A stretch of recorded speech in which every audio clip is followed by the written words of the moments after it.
Пайғамбарымыз саллаллаху алейхи вассалам өзінің хадисінде қошынаны 3-ке бөледі. Бізге қошына дегенде ошол жаныбызга қошыналарды түшүнөбүз, айлана жүрөбүз, үйлөрү жакын болгон. Ошол қошыналарды пайгамбарыбыз 3 түрдүү қошунаң болушу мүмкүн дейт.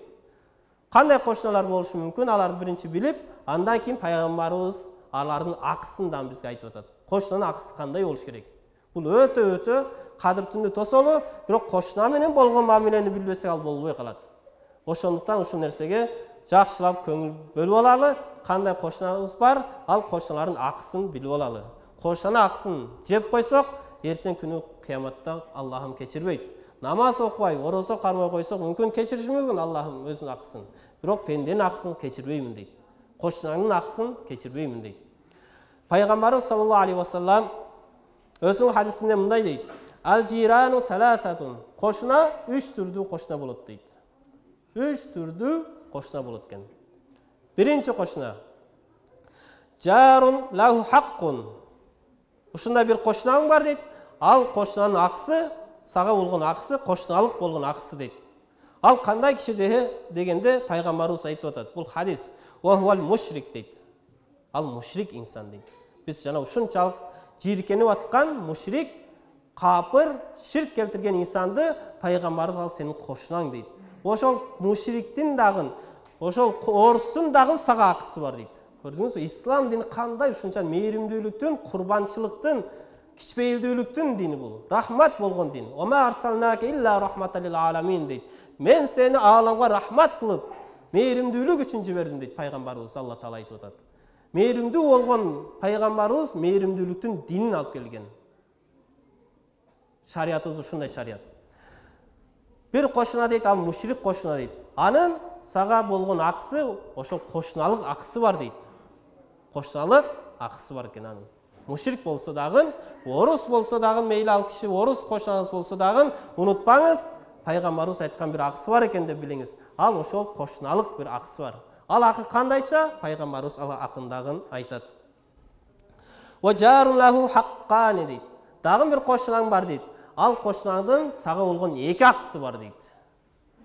Жанагы мушриктин бизге болгон бир акысы болсо, бул экинчи кошунанын 2 акысы бар экен. Ал кандай киши десе, ал киши вахуал муслим дейт. Мусулман болгон кошунабыздын бизге болгон 2 акысы бар экен. Лаху хаккул живар ва хаккул ислам дейт. Анын 2 акысын бирөөсү кошуналык болгон акы, экинчиси мусулманчылыктагы болгон акысы дейт. Мусулмандык бир акысы бар дейт. 2 акысы болду. Ва жарун лаху саласату хукукин дейт. Дагы бир кошунаң бар дейт. Ал кошунаңды унутпагын дейт. Анын 3 акысы бар дейт. 3 акылуу кошунабыз бар экен бизде. Аны дагы пайгамбарыбыз ал кандай киши дегенде пайгамбарыбыз эмне дейт? Муслимун дейт. Мусулман болгон кошунаң дейт. Мусулман кишиде жана 2 акысы болгон. 3-чү акысы кандай десе, пайгамбарыбыз эмне дейт? Лаху рахимун дейт. Ал саңа тууганчылыгы болгон кошуна. Сенин тайкең, же байкең, же иниң болушу мүмкүн, же тайжең болушу мүмкүн, же карындашың болушу мүмкүн. Ошол кошунаңдын 3 акысы бар дейт пайгамбарыбыз. Кошуналык акысы бар биринчи, экинчи мусулманчылык, исламдагы акысы бар, үчүнчү тууганчылык акысы бар. 3 тууганчылыктын ар бирөөнүн өзүнүн акысы бар. Ар бирөөнүн акысын ордуна коюп аткарсак, кошуна акысын берген болобуз. Пайгамбарыбыз саллаллаху алейхи вассалам ушул 3 кошунаны айтты. Эми пайгамбарыбыз саллаллаху алейхи вассалам ушул кошуналардын акысын айтат. 3 түрдүү кошуна бар экен.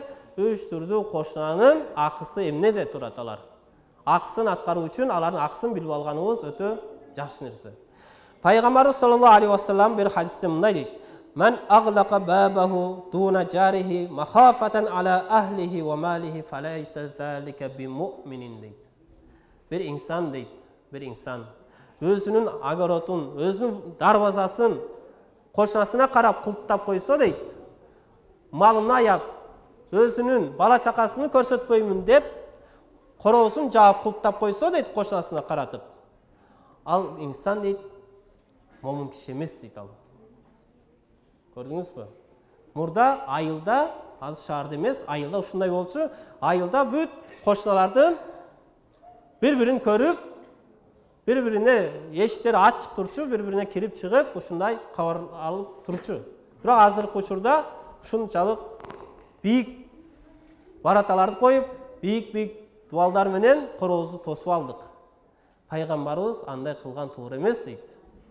Ал кошунаң эгерде чындап жаман инсан өлтүргөн, ууру ушунчалык чектен чыгып кеткен инсан болсо, ал учурда шарият уруксат берет ошондой кылганга.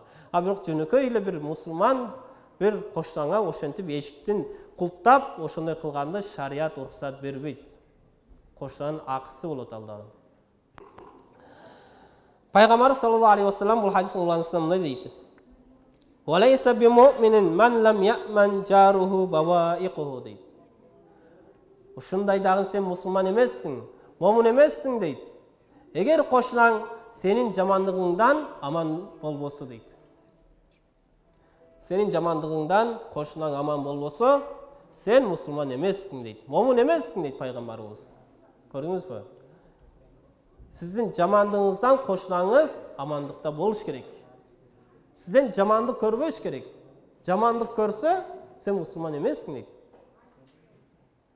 Жанагы мушрик дагы биздин кошунабыз. Ошо мушрик болсо дагы бизден жамандык көрбөш керек экен. Көрдүңүзбү?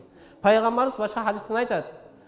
Мусулман деген киши ким дегенде пайгамбар сахабаларына айтат. Мусулман деген ман салиман нас мин ядихи ва лисанихи дейт. Башка инсандар, мусулмандар деген жок. Ман салиман нас дейт. Башка бир инсандар ошол мусулман кишинин колудан, тилиден жамандык, ыза көрбөсө, ошол киши мусулман дейт. Көрдүңүзбү? Ислам деген ушундай дин. Эгерде бүт баарыбыз ушинтип жашаганыбызда, кайсы жерден согуш чыгат эле? Кайсы жактан кан төгүлүү болот? Кайсы жерден сот деген нерсе чыгат? Эч нерсе жок болот эле. Бирок ислам деп айтып атабыз, ислам менен жашаган кишилерибиз жок эсе болуп атат. Пайгамбар саллаллаху алейхи вассалам эми кошунанын чыныгы акыларын айтат. Атадруна ма хаккул жар дейт. Билесиңер кошунан акысы эмне дейт? Силерге бизге болгон суроо болуп атат. Бул сахабаларга суроо берип атат. Бүгүнкү күндө пайгамбар саллаллаху алейхи вассалам болгондо мен бизге да ушул нерсени айтат эле. Атадруна ма хаккул жар. Билесиңер кошунан акысы эмне? Биз барыбыз турабыз да эмне экен? Кошунан акысы эмне болду экен деп. Пайгамбарыбыз ушунчалык өзүнүн хикматтуу, берекелүү хадистеринде мындай дейт. Ин истаанака аантаху. Эгерде ал сенден жардам сурап келсе дейт, ага жардам беришиң дейт. Бул кошунан акысы дейт.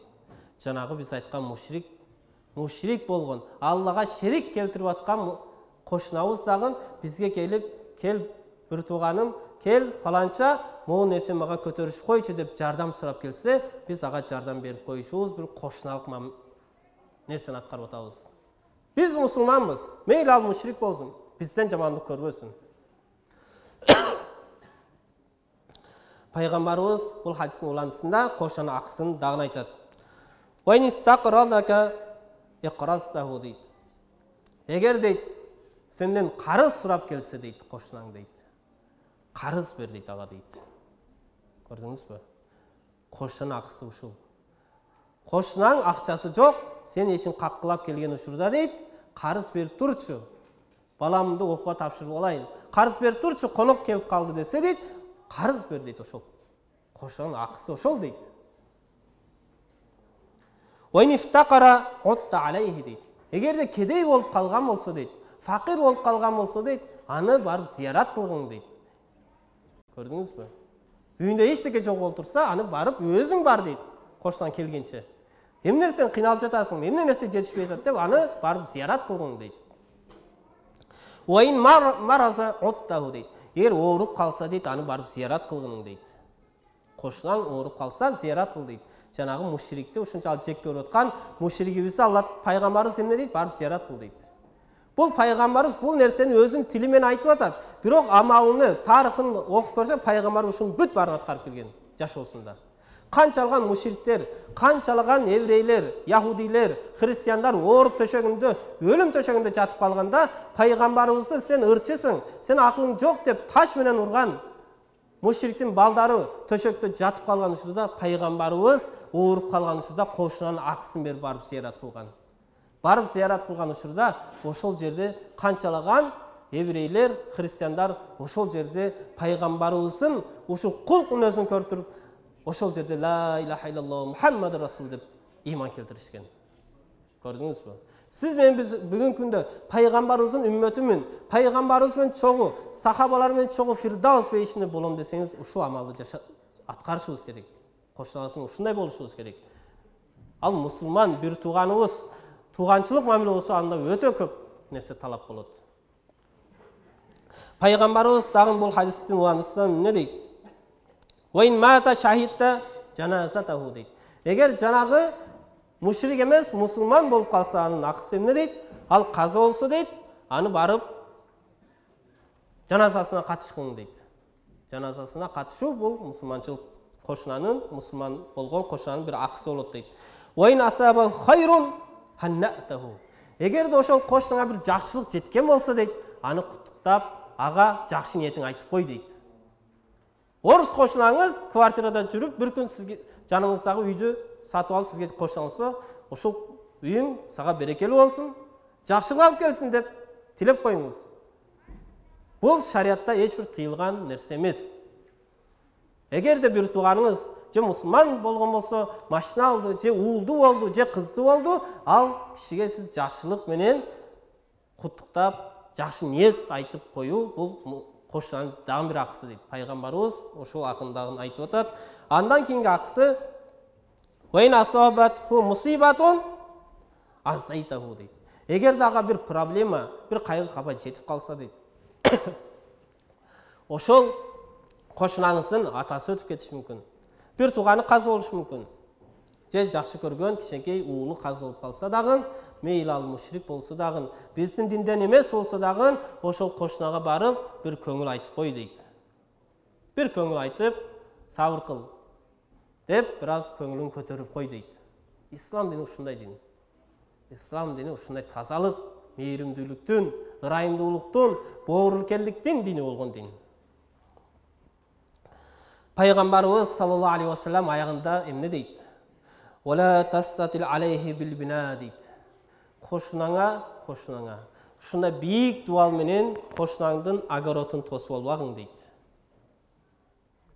Кошунаң экөөңдүн ортодогу дуалды бийик кылып тосуп албагың дейт. Фатахжуба анху риха дейт. Сен жанагы дуалды тосуп алып дейт, ага өтүп аткан шамалдын жолун тосуп койбогуң дейт. Көрдүңүзбү? Шамал ушинтип жүрүп атат. Кудай берген шамал кайсы жакка болсо жүрүп атат. Кудай ээн эркин таштап койгон шамалдын жолун тосуп койбогуң дейт кошунаңдан дейт. Жанагы дуалыңды бийик көтөрүп дейт. Азыр шаарда бүт баары бийик көтөрүп, чоң баратаны коюп, камераны коюп, ушинтип алдык. Бул мусулманга туура эмес нерсе дейт. Кошунага туура эмес нерсе дейт. Ошого өтүп аткан шамалдын жолун тосуп койбогуң дейт пайгамбарыбыз. Эми сиз ойлоп көрүңүз, ал кошунанын акысын жеп, 1 метр жерин ичине алып кирип алып, башка тилиңиз менен, колуңуз менен, бутуңуз менен ага ыза жеткирсеңиз, көңүлүн калтырсаңыз, пайгамбарыбыз Алла Таала кантип ыраазы болот? Болгон шамалдын жолун тосуп болсо, дуалды бийик көтөрүп, анда башка нерсени жөн эле коюңуз. Илла би изнихи дейт. Бирок ошол дуалыңды өйдө көтөрсөң болот дейт. Качан? Анын уруксаты менен дейт. Орус кошунаңызга, мен мусулманмын, мен Аллага жана акыркы пайгамбарыбыз Мухаммад саллаллаху алейхи ва саллям иман келтирген инсанмын. Ошон үчүн мен сенден менин пайгамбарым васият кылып кеткен кошунаңдан уруксат ал деген. Мен сенин уруксатың менен ушул эгер уруксат берсең дуалымды көтөрөйүн өйдөрөөк деп айтсак, ал киши кандай таасир алат? Бул кандай инсандар булар? Бул өзүнүн иши го, бул дуал көтөрөбү, көтөрбөйбү, 10 метр көтөрөбү, ал өзүнүн иши го. Бирок ошону келип менден сурап аткан бул кандай инсан болду? Мага кыйынчылык түшсө, мага келип көңүл айткан, мага бир жакшылык жетсе, мага берекелүү болсун деп ушинтип айтып аткан. Мен оорубасам келип зиярат кылып аткан бул инсан кандай бул инсан? Бул башка бир нерсе го.